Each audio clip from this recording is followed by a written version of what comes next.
في يوم 15/12 سنة 1994 الشرطة في كاليفورنيا جات لهم مكالمة من شخص ما كانوش عارفين يفهموا منه أي حاجة. كل اللي كانوا عارفينه إن المكالمة دي جاية من بيت مليونير معروف، بس ما كانوش فاهمين إيه اللي حصل. والقضية بتاعت النهاردة غريبة جدا، فيها أطراف كتير جدا ودوافع كتير جدا وكمان أدلة قليلة جدا، وعشان كده الشرطة ما عرفوش يثبتوا أي حاجة على أي حد لمدة 15 سنة كاملين، وبعدها قدروا يقبضوا على الفاعل. بس لحد يومنا ده في كلام كتير جدا وأسئلة كتير جدا، هل فعلا ده اللي حصل؟ وحصل ليه؟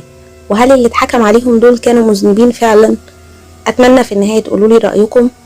وقبل ما نبدأ في القضية، أنا ميرنا وبنزل قصص واقعية ومواضيع مثيرة للاهتمام، فلو بتحبي المحتوى ده اشترك وفعل زر الجرس عشان يوصلك كل جديد. قضيتنا حصلت سنة 1994 في كاليفورنيا، والجريمة حصلت في منزل شاطئ فاخر جدا في يوم 15/12. اليوم ده الشرطة جات لهم مكالمة من شخص قال لهم انه لقى حد ميت في المطبخ. المحققين راحوا للمكان وما كانوش عارفين ايه اللي حصل ولا ليه حصل. كل اللي عارفينه ان البيت ده كان ملك لراجل اسمه بيل ماكليفلين، وبيل كان شخص غني جدا، مليونير بالمعنى الأصح. وبيل ما اتولدش غني، بس هو اشتغل على نفسه كتير جدا وكان ذكي جدا ودخل في استثمارات كتير ناجحة. بيل كان مالتي مليونير عنده 46 سنة. حقق نجاحه ده لأن هو بنى نموذج أولي لتصفية الدم. كان غني جدا، كان عنده مركب وكان عنده طيارة وكان بيروح رحلات عمل كتير جدا، وكان شخص معروف جدا. بس الشرطة لما جات لهم المكالمة ما كانوش عارفين مين الضحية اللي في مطبخ بيل ماكليفلين، وهنعرف ليه. زوجة بيل انفصلت عنه أول ما أولادهم الثلاثة كبروا، وكانت وقتها قضت معاه 24 سنة كاملين. وبعد ما انفصلوا لفترة قليلة جدا بعد الانفصال هو وقع في الحب تاني مع واحدة كان اسمها نانيت جونستون.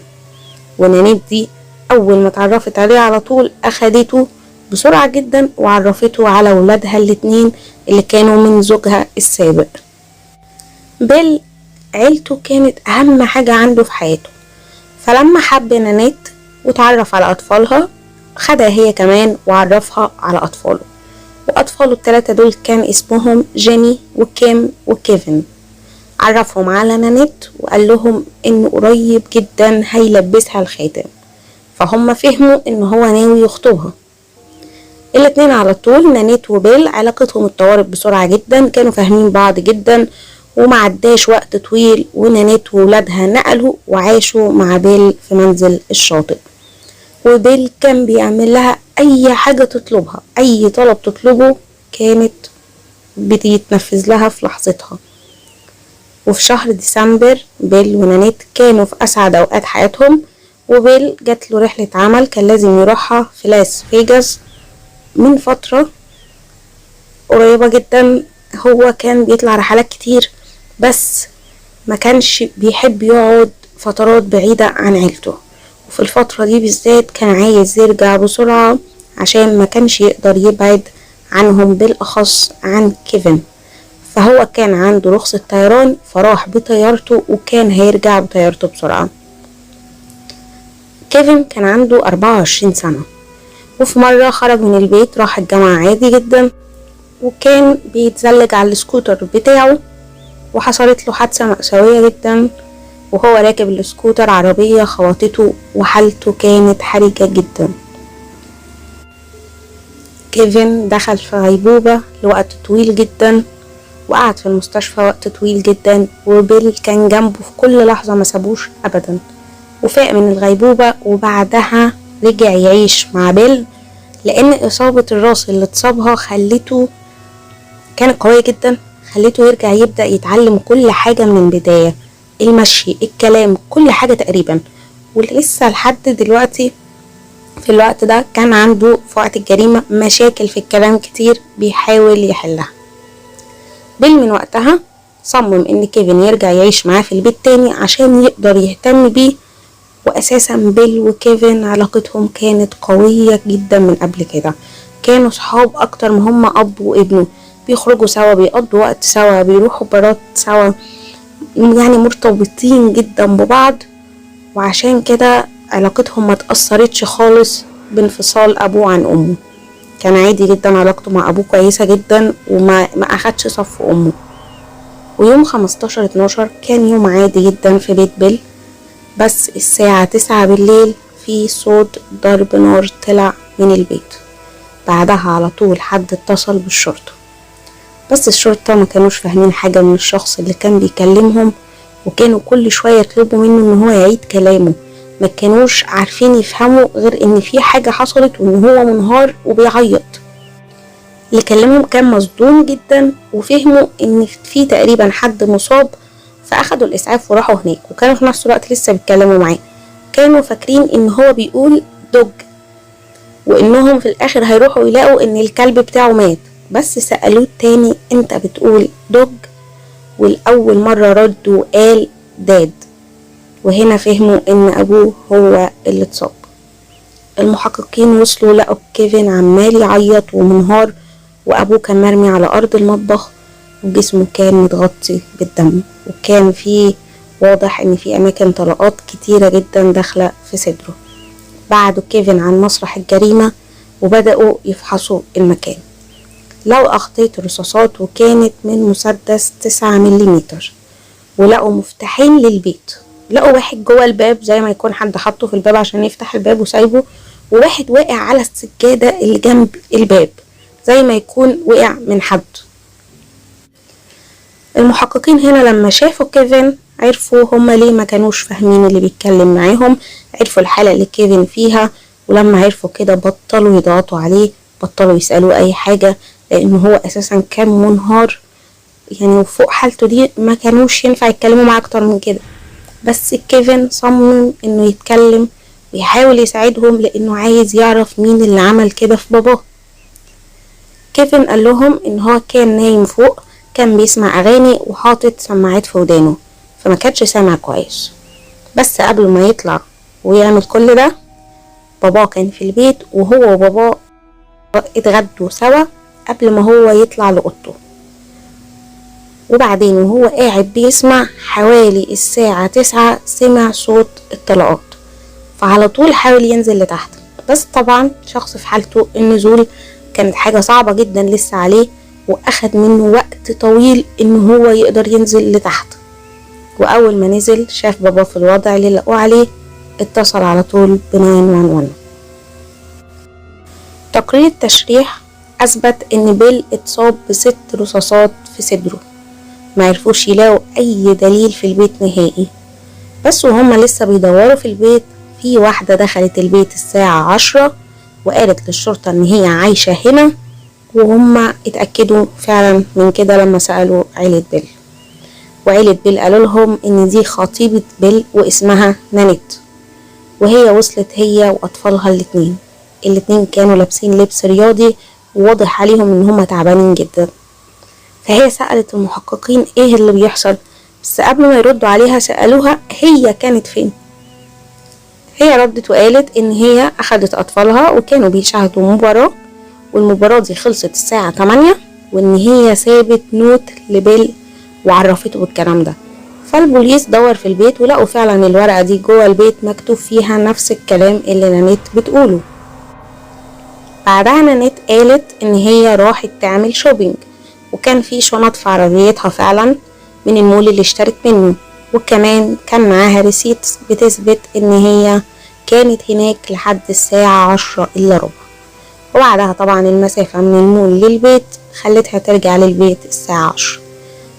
هنا عرفوا اللي حصل وفهموها بقى اللي حصل لخطيبها، وطبعا هي انهارت جدا، فضلت تعيط كتير جدا. في الوقت ده جيران بيل في المنطقة كلهم كانوا خايفين جدا وحاسين ان ده ممكن يتكرر تاني، بس المحققين طمنوهم وقالوا لهم ان هم متأكدين ان ده مش حادث عشوائي، وان اللي عمل كده كان قاصد بيل شخصيا. وكمان اخو بيل قال لهم ان بيل كلمه من يومين قبل الحادثة وقال له انه حاسس ان في حد بيراقبه وان في حد عايز يعمل فيه حاجة وحد عايز يأذيه. فمعنى كده انه ممكن يكون الشخص اللي عمل كده كان بيراقبه اصلا بقاله فترة. المحققين كملوا تدوير في البيت وقعدوا ساعات يدوروا، بس لا لقوا بصمات ولا DNA ولا حتى أداة الجريمة. فهنا بقى بدأوا ان هما يتحروا عن اقرب 2 لبيل، والاتنين دول اللي كان معاهم مفاتيح اصلا تدخلهم للبيت، وكانوا كيفن ونانيت. اول حاجة اتحروا عن علاقة بيل وكيفن، اكتشفوا ان في حاجة حصلت من فترة مش بعيدة ممكن تكون دافع لكيفن. كيفن بعد الحادثة كان بيحاول بكل الطرق ان هو يتعالج ويرجع لحالته الطبيعية، بس في نفس الوقت كان مكتئب من الوضع اللي هو فيه، فبدأ يدخن مواد مخدرة ويشرب كتير جدا. وبيل اتضايق جدا من الموضوع ده واتخانق معاه خناقة كبيرة جدا، وقال له انه لو فضل على وضعه ده هيمشيه من البيت، وان هو لو ما بدأش يتعالج ويروح للدكتور مش هينفع يكمل ويعيش مع بيل في بيته. بس هو بدأ يتعالج فعلا، ووعده انه هيروح للدكتور كل يوم خميس. بس جريمتنا حصلت يوم خميس وهو ما راحش اليوم ده، ومحدش كان عارف ليه. وهنا شكوا ان يا اما هو ممثل محترف جدا او هو فعلا مصدوم، لانه لسه شايف بابا في الوضع ده. وكمان المحققين اللي راحوا مسرح الجريمة اول ما دخلوا البيت حطوا اكياس على ايده عشان يقدروا يشوفوا لو في بواقي رماد رصاص من الطلقات في ايده، وكده يقدروا يتأكدوا ان هو اللي اطلق النار اليوم ده. بس الاختبار بتاعهم طلع نيجاتيف، يعني هو ما ضربش نار على حد. بعد كده بدأوا يدوروا في علاقة بيل ونانيت، واللي لقوا ان هي ما كانتش علاقة طبيعية خالص، وكان حواليها كلام كتير جدا. نانيت كان عندها 29 سنة وهو عنده 55 سنة، وكانت علاقتهم بقالها 4 سنين. وكمان بيل عرفها عن طريق ان هي كانت عاملة الاعلان لنفسها، كانت حاطة اعلان لنفسها في مجلة ان هي بتدور على راجل غني يخلي باله منها وتخلي بالها منه. انا مش فاهمة ازاي، واهم حاجة الشرط الوحيد انه يكون راجل غني.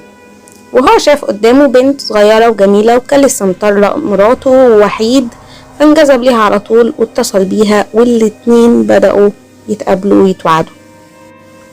بس عيلة بيل قالت ان بيل نفسه ما كانش يعرف ايه طبيعة علاقته بيها، ولا هو مثلا ورط نفسه ولا دخل نفسه في ايه. وساعات تانية كانوا بيحسوا ان هو فعلا مهتم بعلاقته معاها، فمحدش كان عارف دنيتهم ايه.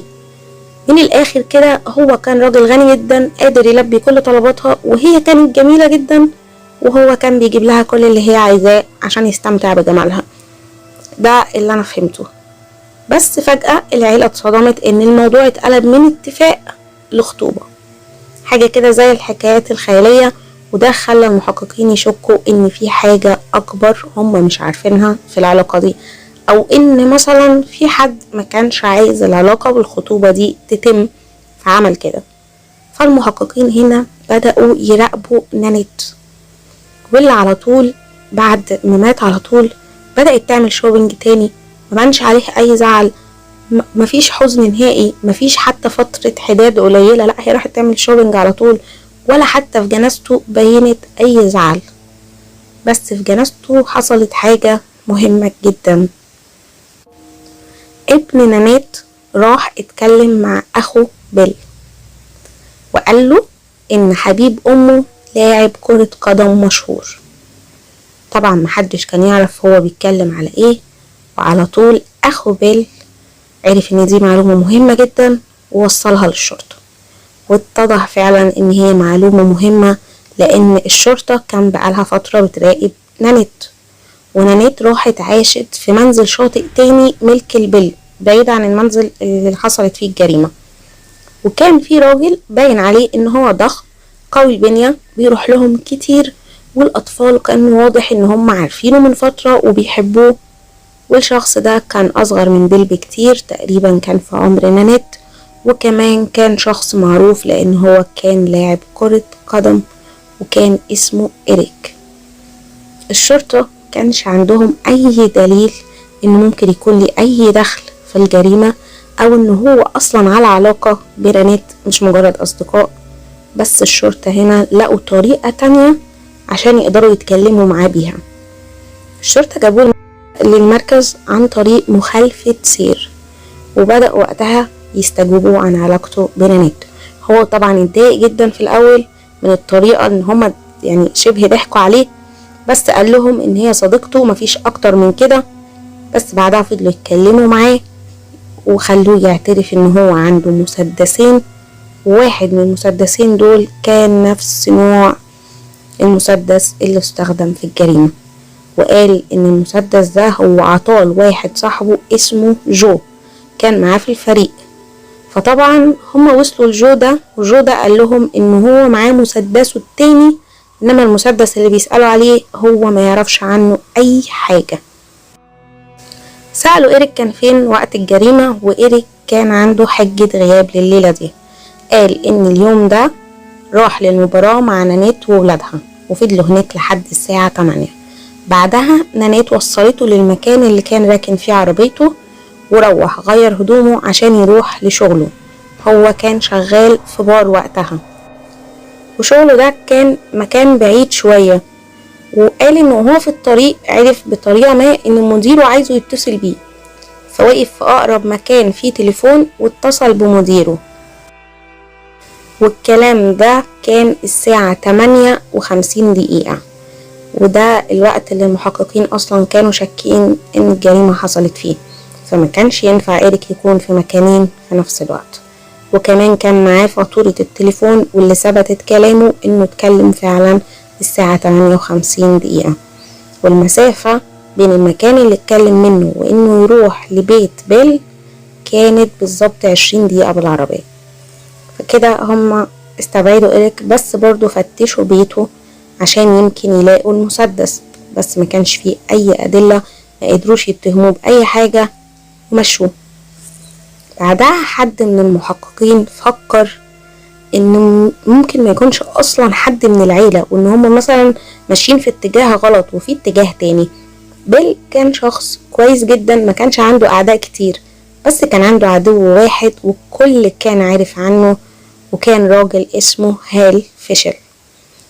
هال ده كان رافع قضية على بيل، واللي انتهت قبل قتل بيل بشهر واحد، لانه قال ان هو ليه حقوق في جهاز تصفية الدم اللي بيل اخترعه وباعه. وهال خسر القضية دي، وكمان اتحكم عليه بانه يدفع لبيل 9 مليون دولار. وهنا ده كان دافع قوي جدا للشرطة. المحققين جابوا هال وسألوه عن مكان وجوده، بس هو كمان كان عنده حجة غياب قوية جدا. شهود كتير جدا قالوا انه كان في سانتا باربرا في الوقت ده. المحققين هنا بدأوا يحولوا انتباههم لسوزان زوجته السابقة، بس الطلاق بتاعهم كان من 4 سنين، وسوزان وقتها أخدت 4.5 مليون دولار، وخدت منزل الشاطئ اللي في هاواي، وكمان بتاخد منه 300,000 دولار سنويا. يعني أخدت كل اللي طلبته وزيادة، فيعني ما كانش عندها أي دافع لقتله. وبيل كمان قلت لكم إنه كان بيهتم جدا بعيلته، بصحابه، بشغله. كان كمان شخص ذكي جدا، كان بيتكلم مع الدكاترة كأنه واحد منهم، بيشرح لهم الجهاز بتاعه. بس في ناس قالت إن بيل عنده جانب سيء محدش يعرف عنه حاجة. واحد من الموظفين قال إن هو كان بيتحول لشخص صعب جدا وقاسي جدا لو ما اشتغلوش ونفذوا كل أوامره. زوجته السابقة كمان قالت إنه كان بيتحكم فيها جدا، بيتحكم في لبسها، في كلامها. وقالت إن هي ما كانتش بتشتغل، كانت بتهتم بالأطفال، وهو كان بيعتبر إن كل الفلوس اللي جاية دي ليه لوحده، بيستخدمها لنفسه، ما كانش بيديها أي فلوس في إيدها في الوقت اللي كانوا عايشين فيه سوا. وقالت إنه حتى وقت الطلاق كان بيحاول إنه يقلل 4.5 مليون دولار دول ل1 مليون واحد بس سوزان وبناته الاتنين كان عندهم برضو حجة غياب قوية. كيم وجيني قالوا ان هم عارفين ايه اللي حصل، لان هم حذروا والدهم كتير جدا وقالوا له ان نانيت خطيبته معاه بس عشان فلوسه. واظن ان ده مش تحذير، لان هو اصلا جايبها من اعلان في مجلة، فهو كان عارف كده كويس، يعني هو جايبها وهو عارف كده. ما كانوش فاهمين ليه والدهم اصلا اتقدم لها، وكمان كتب اسمها في الوصية بتاعته وخلاها هي المستفيدة الوحيدة من وثيقة تأمينه على حياته، واللي كانت $1,000,000. بعدها نانيت رفعت قضية على العيلة وقالت ان هو كان كاتب لها جزء من فلوس تانية، وخدت $220,000. بس نانيت في الوقت اللي كانت عاطية انطباع سيء جدا عن نفسها لعيلة بيل، كانت عاطية انطباع رائع عن نفسها لعيلة تانية خالص، لأن إيريك كان مقدمها لعيلته على إن هي حبيبته. وعيلة إيريك شافوا إن هي شخصية ذكية جدا وقوية جدا، وكانوا شايفين إن هي بتحب إيريك جدا وهو بيحبها، وكانت قايلة لهم إن هي مخترعة جهاز طبي وكل الفلوس اللي معاها دي بسبب كده، وإن هي عندها شريك في العمل اسمه بيل ماكليفلين، واللي كان شريكها في السكن برضو، لأن هم عندهم مشاكل مادية بيحاولوا يحلوها سوا عشان الجهاز ده حقوقه بتاعتهم هما الاتنين. إيريك بعدها لما الأخبار ظهرت واتكتب إن نانيت خطيبة بيل، راح سأل نانيت، ونانيت قالت له إن الصحافة بتكتب أي حاجة، وإنهم قالوا كده لأن هم عايشين سوا في نفس البيت، بس هو شريكها في العمل مش أكتر. وبعديها انفصلوا عن بعض الفترة. بس قبل ما ينفصلوا إيريك الشرطة كانت جابته واستجوبته تاني، فقال إنه ساعتها سألها انتي عندك فكرة مين اللي عمل فيه كده؟ وهي قالت له أيوة، كان عنده شريك اسمه هال، وأنا واثقة إن هو اللي قتله. إيريك قال إن هو مسك عليها كذب كتير وما بقاش عارف يصدق ايه وما يصدقش ايه، وقال للمحققين إن هو مقالهمش المسدس فين، لأن المسدس في الأصل بتاع نانيت، هو يعني ما كانش عايزهم يشكوا فيها، بس هما كده كده انفصلوا دلوقتي. كيم كانت من فترة بتراجع حسابات باباها في الشهور اللي فاتت، وكان من ضمنهم الشهر اللي مات فيه بيل. وهنا لقيت حاجة غريبة جدا، كان في $250,000 ناقصين. ولما بدأت تشوف الفلوس دي راحت فين، اكتشفت ان كان في شيك اتصرف لنانيت وكان عليه توقيع ابوها بيل، بس التوقيع كان مزور.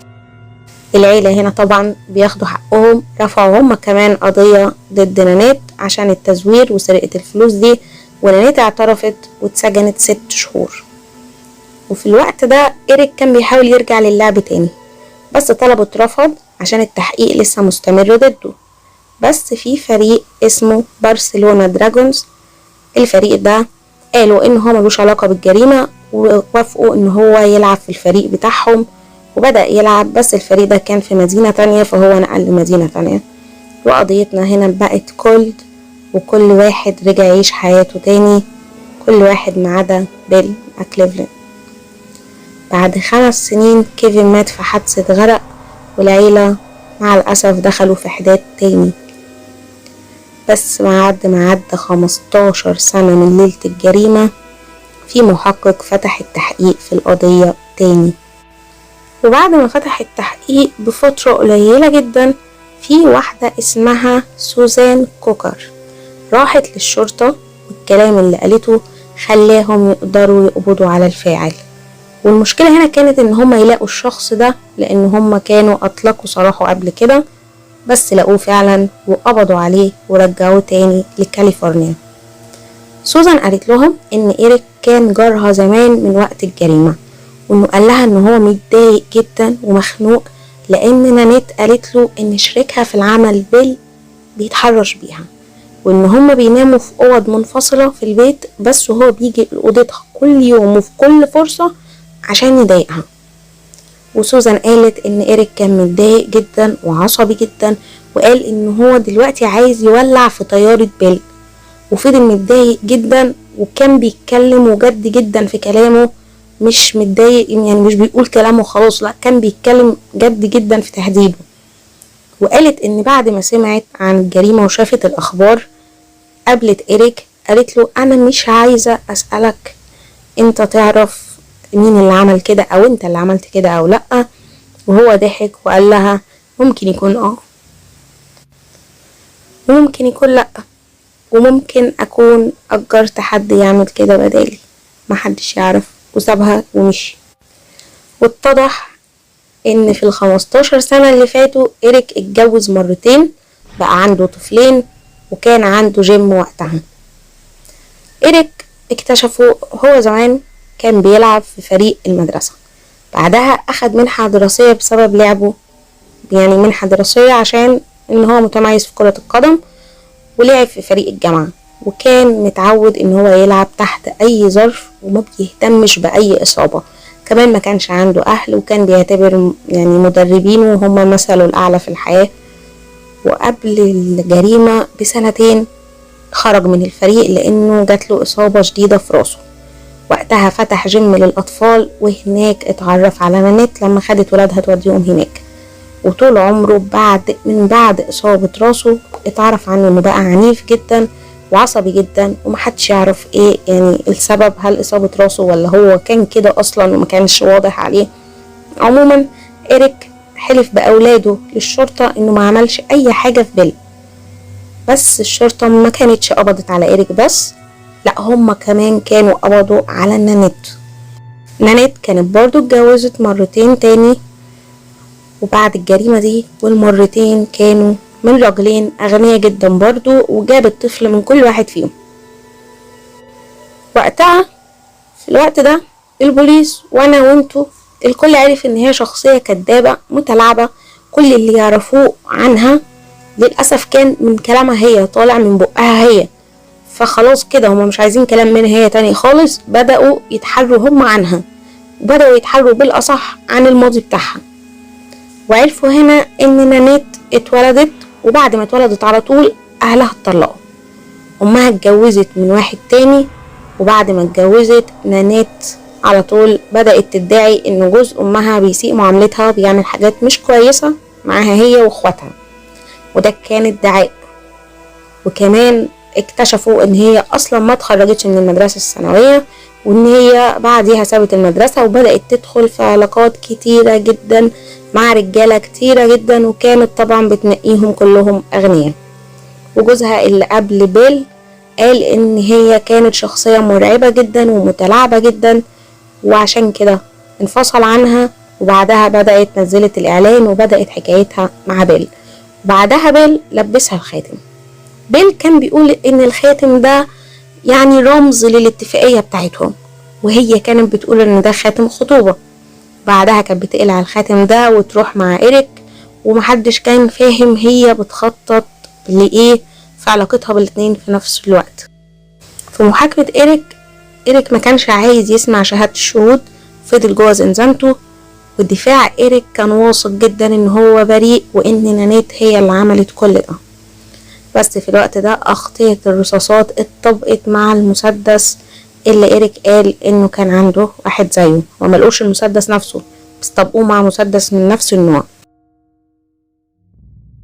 كمان حجة غيابه اللي كانت الفاتورة بتاعت المكالمة، طبعا إريك ما احتفظت بيها كل الوقت ده 15 سنة. الشركة نفسها ما كانش خلاص عندها تسجيل ليها، فكده حجة ضاعت خلاص، حجة غيابه تعتبر ضاعت قدام المحكمة. الدفاع بتاعه جادل ان مفيش وقت ليه ان هو يرجع للبيت ويرتكب الجريمة، بس الادعاء قال لا ان في وقت وزيادة، وحاولوا يجربوا يعملوا تجربة ان هم يروحوا من مكان التليفون للمكان بتاع البيت بأقصى سرعة. يعني عملوا حاجات كده، وبعديها جت حاجة نهت الكلام كله. جه موظف في شركة اسمها ايس شهد ان إريك راح له بالمسدس اللي هو بيقول انه ضايع منه، وطلب منه يصمم له كاتم صوت للمسدس ده.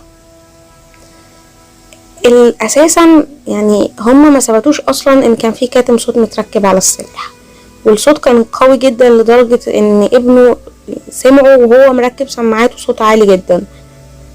بس هم عرفوا كده ان هو اللي كان معاه المسدس، وهو اللي سواء بقى كان واخده من نانيت او كان او كان بتاعه، بس هو اللي راح يعمل كاتم للمسدس، فمعنى كده انه كان بيخطط لحاجة سواء ارتكبها او لا. عموما المحكمة شافت ان هو مذنب واتحكم عليه بالسجن مدى الحياة بدون قابلية اطلاق السراح المشروط. بعدها إريك عمل مقابلة في السجن وقال انه مش هيعرض سمعته، سمعة اطفاله، سمعة اهله للخطر اكتر من كده، وانه ما عملش اي حاجة، وانه هيقول كل حاجة يعرفها وهيعرفهم القاتل الحقيقي بس لما يجمع كل الادلة، وانه هيطلع الادلة دي اول ما محاكمة نانيت تبدأ، وانه بريء والقاتل الحقيقي حر. بعدها فعلا قبل محاكمة نانيت بكام يوم عطاهم وثيقة بتثبت ان نانيت حولت فلوس لقاتل مأجور عشان يقتل بيل، وكمان كان معاه تسجيل مكالمات بين الراجل وبين نانيت، والراجل ده اتفق معاها انه هينفذ طلبها مقابل 50,000 دولار. في محاكمة نانيت كانت هادية جدا.